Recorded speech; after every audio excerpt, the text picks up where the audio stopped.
Kalau korang suka dengan kisah jenayah Malaysia yang jarang diketahui ramai, korang boleh pergi ke YouTube channel Dari Fail Mahkamah. Nak tahu kes terusnya? Subscribe dulu.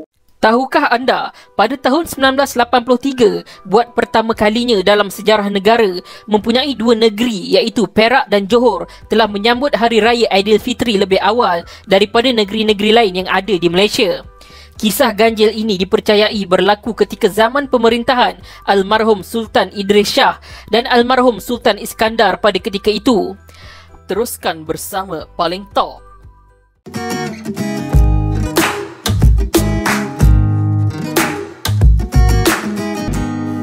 Pada zaman dahulu, setiap awal Ramadan dan awal Syawal perlulah ditentukan melalui hisab dan ruqyah.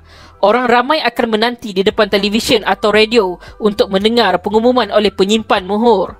Namun, setelah berpuluh tahun berlalu, penentuan bulan puasa dan raya sudah tidak menjadi perkara rumit lagi kerana ia sudah bertahun-tahun selari dan ada dicatatkan dengan kalender dengan kiraan yang betul. Bulan Hijrah ditetapkan berdasarkan peredaran bulan mengelilingi bumi yang mengambil masa 29 hari, 12 jam, 44 minit dan 2.9 saat untuk melengkapkan pusingan. Semenjak dari itu, sambutan perayaan Aidilfitri tidak pernah lewat dan tidak pernah awal. Menurut sejarah, pada tahun 1983, sekumpulan nelayan telah ternampak anak bulan ketika mereka sedang menangkap ikan di lautan. Apabila naik ke daratan, berita tersebut mula tersebar dan kemudian ianya diakui sah oleh pihak Marine yang bertugas di laut pada ketika itu. Akan tetapi, tiada rekod dan bukti khas untuk mengukuhkan kenyataan ini dalam menjadi permulaan kepada sambutan perayaan awal sehari di negeri Perak dan Johor.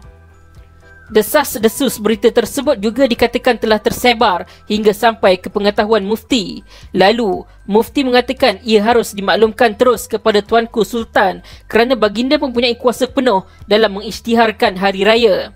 Sehubungan itu, perkabaran tersebut telah dipanjangkan kepada almarhum Tuanku Sultan. Baginda yakin dengan berita tersebut dan mengarahkan semua jentera kerajaan negeri memaklumkan kepada semua rakyat di negeri itu melalui institusi kerajaan negeri, dan esoknya Perak dan Johor telah menyambut 1 Syawal awal sehari dari negeri-negeri lain. Difahamkan, Jabatan Penerangan dan pihak polis telah menggunakan pembesar suara untuk mengumumkan hari raya ke seluruh bandar dan pelosok kampung. Baginda dikatakan membuat keputusan demikian kerana yakin anak bulan yang dilihat oleh nelayan dan marine itu adalah betul dan sahih.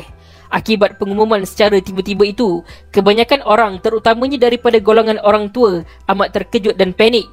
Mana tidaknya, juadah raya seperti rendang, lemang dan sebagainya kebiasaannya akan disediakan mulai malam raya berikut. Justru, ada di antara mereka yang masih belum bersedia dengan bahan-bahan masakan kerana menyangka mempunyai 1 hari lagi untuk berpuasa. Menurut perkabaran, ada juga yang hampir bergaduh pada hari raya pertama tahun tersebut di kawasan sempadan Perak dan Selangor iaitu di Tanjung Malim. Ia berpunca daripada segelintir penduduk di Perak telah beraya, manakala penduduk negeri Selangor masih berpuasa.